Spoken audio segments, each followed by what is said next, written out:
Welcome to the Shakaama Live Show with your host, Shakaama. We have a special report here, and it's in a two-part. Part one and two are in the same video, so stay tuned. For the last part is really short.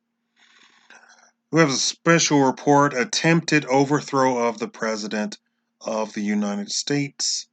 This is not a clickbait title.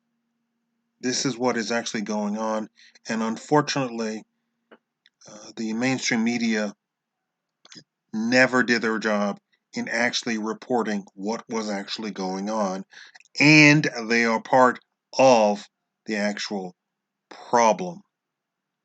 YouTube has changed their algorithm altogether, and they are not only silencing people, but they are also have a completely different algorithm, and I believe some people are leaving because the new algorithm, if you want to be perfectly successful, if you're not hugely successful already with millions and millions and millions, we're talking about 10 million. So they've upped the bar, right?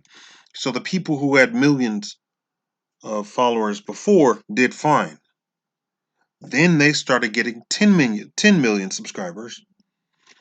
Then PewDiePie, of course, is part of the problem. He's now approaching 100 million subscribers. So they've upped the bar as to what they want, what they allow, and the numbers that they want.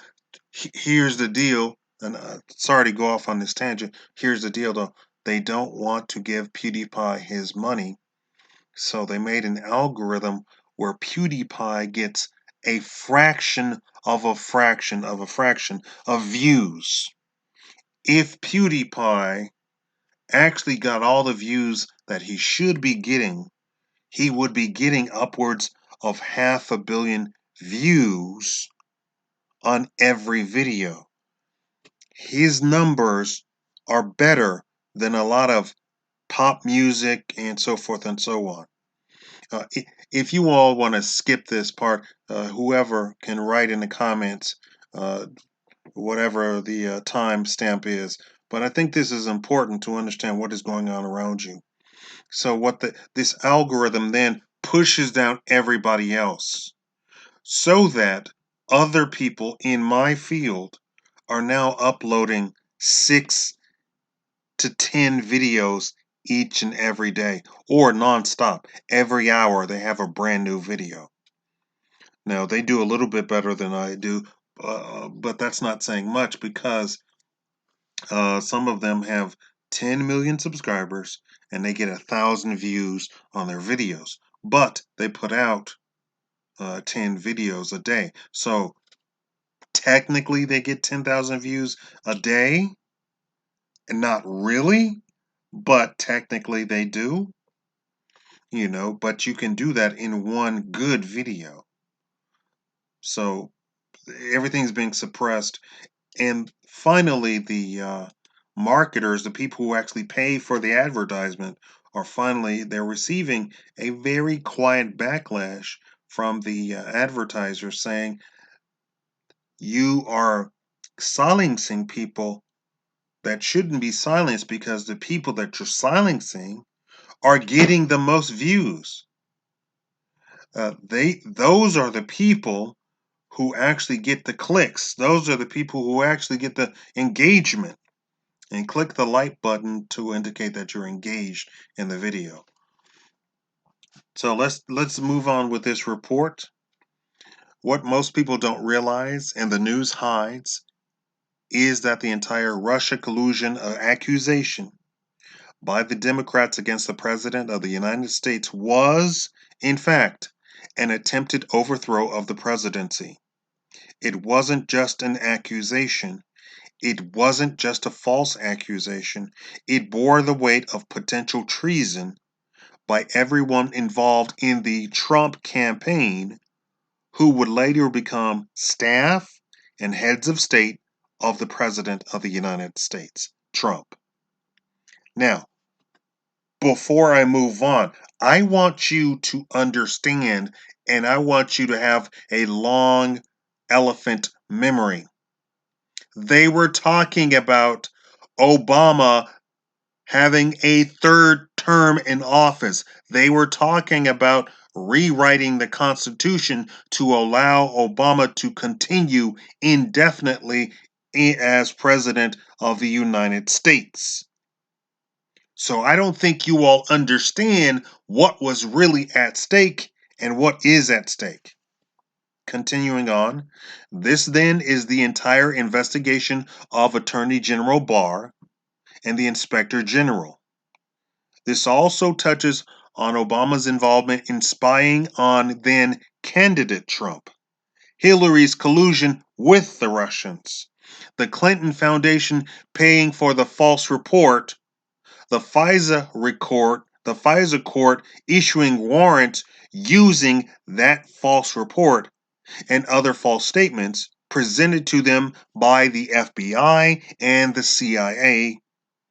And now it's come to light that it was the actual heads of various governmental departments and agencies under President Obama.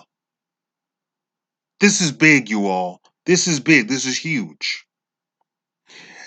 As you see, the Democrats accusing AG Barr himself of obstruction and holding him in contempt of Congress, with the added bonus that the reason for said contempt being that Barr refused to provide the unredacted report of Robert Mueller, which he is prohibited by actual law. He cannot present a fully unredacted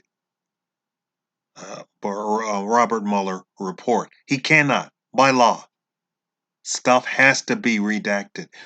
By them holding him in contempt, they were trying to force his arm to try and get him to release to the public an unredacted report, which actually the public has no business seeing at all. Let me make that clear.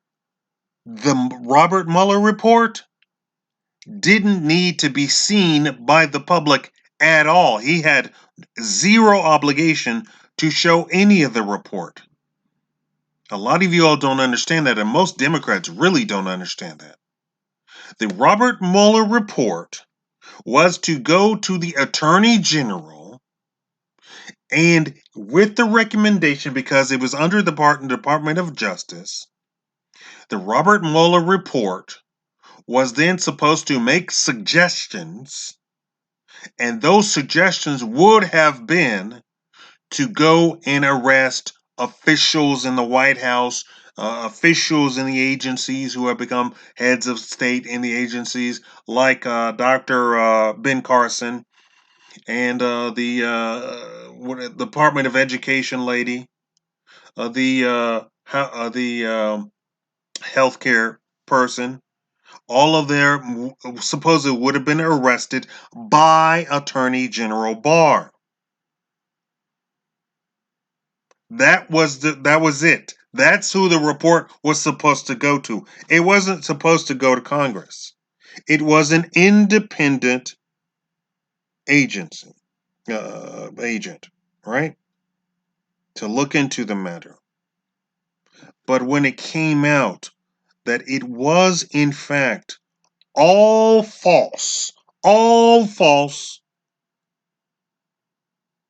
then you conclude that the entire investigation was a hoax, a witch hunt, and a sham to begin with. Then you have to conclude if it was a hoax, if it was a sham, if it was a witch hunt to begin with, then that means somebody was trying to remove the president and all the heads of state. And then you follow that train of thought to what? You follow that train of thought to somebody is trying to take over the presidency of the United States. Continuing on, however, it is now coming out that those very same Democrats are under investigation for the potential overthrow of the presidency of the United States. Clearly, they are running scared since their house of cards has fallen. Everyone knows that Robert Mueller packed his staff with anti Trump government officials. So imagine the Democrats' shock when his report came out exonerating President Trump of everything. They were doubly shocked when the new Attorney General and Inspector General started questioning where and why this all started, with the notion that the end of that question being that people were going to go to jail. Nadler, Hillary, Obama, and Biden. And let's get into the Biden thing right now. This is part 2. See, it's very short. As the secret investigation gets underway, it is slowly coming out that Joe Biden, now candidate for president of the United States, is in big doo-doo. He wasn't some innocent bystander in the Obama White House. Clinton, Obama, and Biden, and the whole host of gangs in the White House and all the agencies are literally up for grabs.